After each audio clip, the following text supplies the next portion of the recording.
Sveiki! Mani sauc Agnis Graudols. Es pārstāvu uzņēmumu Mežs un vide.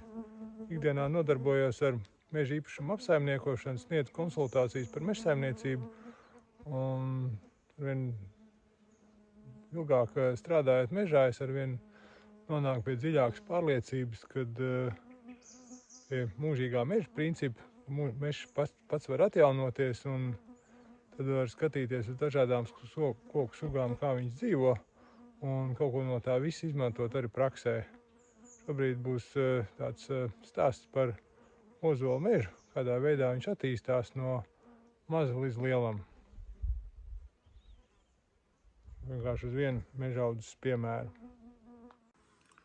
Un tas ozolu mežs parasti sākās ar maziem ozoliņiem, kuri ir bijis kāds labs zīļu gads, tad viņi sasējās kā zāli. Redzēt, te ir netālu no ozola kāda gravitācijas sēja. Un te vairāk vai mazāk ir pilns ar maziem ozoliņiem. Tur ir ļoti daudz, ik pa 10, 20, 30 centimetriem koks no kociņa. Un ja mēs pārceļamies laika mašīnā jau kaut kādus gadus, kaut kāds 40 uz priekšu, tad jau ir tā ozola, te ir samērā blīvi, vaināk kopā. Te var redzēt, kādi vājākie te pa vidam jau sāk atmirt, kas atpaliek.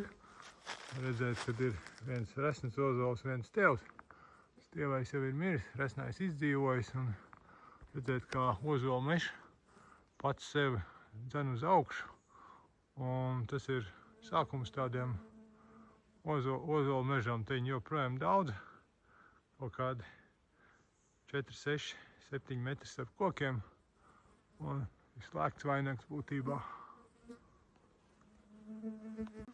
Un te jau ir skats, ja mēs esam tādā iedomātā laika mašīnā pārcēlušies kaut kādus gadus pārpa 100 uz priekšu no tiem sākumu. Būtībā tie visi resnākie koki ir ozoli.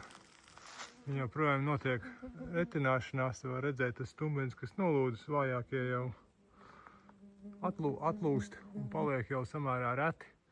Un tas ozols pamazam, tas vainags taisa vaļā un paliek jau veidojās atklāt vainagu mežs. Tur apakšā zem ozola var ienākt kādas citu koku sugas.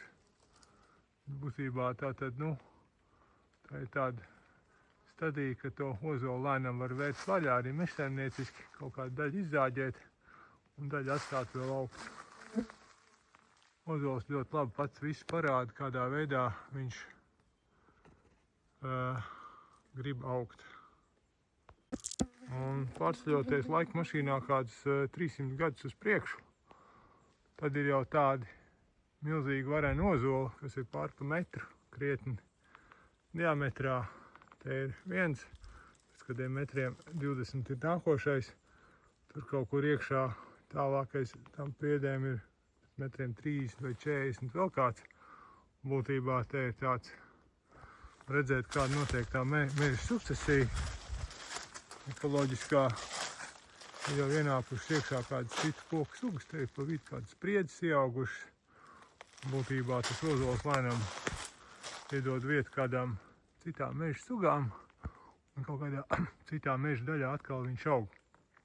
Tas tāds vērojums, kad no daudz maziem ozoliņiem beigās tikai paliek viens liels, varens, skaists meža ozols, jo tas mežs ir ļoti svarīgs, lai to ozolu smuki uzdīt uz augšu un veidot kvalitatīvus, skaistus meža ozolus.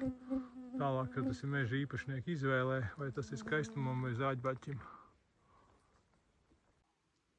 Tas bija tāds apmēram 300 gadu ceļojums laika mašīnā. Patiesībā apmēram 100 metru attālumā viens no otra atradās gan tie mazie ozoliņi, tādi pusauģus kaut kādiem gadiem 40, 50, 100 plus gadīgi, un šitādi te, kuriem noteikti ir kaut kādi 300 gadi. Tas parāda, kādā veidā aug ozolu mežs un ko no tā mēs varam izmantot mežsaimniecībā.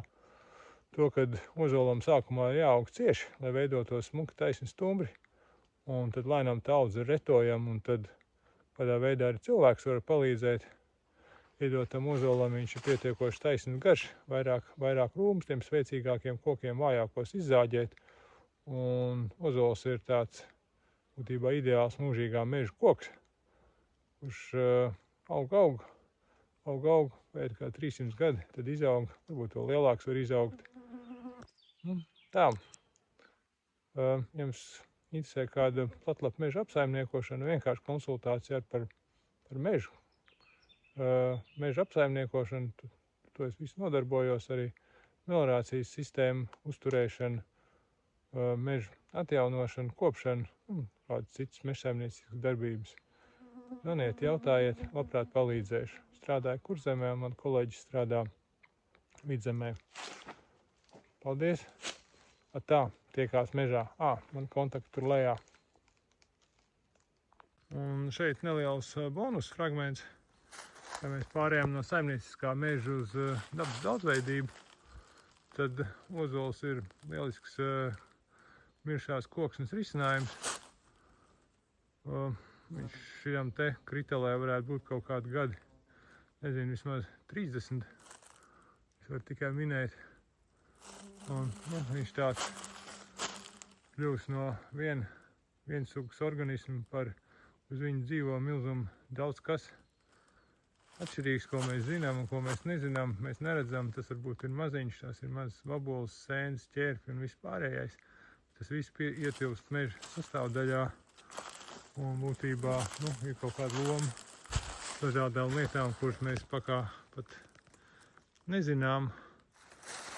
Bet tas nemazina mūsu atbildību par to, ka ir jāsaprot, ka tādā mežā ir jābūt gan maziem kociņiem, gan arī lieliem kokiem, veciem ozoliem šajā gadījumā, gan ar kaut kādām kritelām. Viss tas pieder pie meža kā ekoloģisks pašfunkcionāls sistēmas, kur darbību mēs tikai mācamies un kur mēs varam paskatīties, ko no tā visu mēs varam izmantot savā saimnieciskām vajadzībām, jo bez meža laikam izdzīvot mēs tomēr nevaram.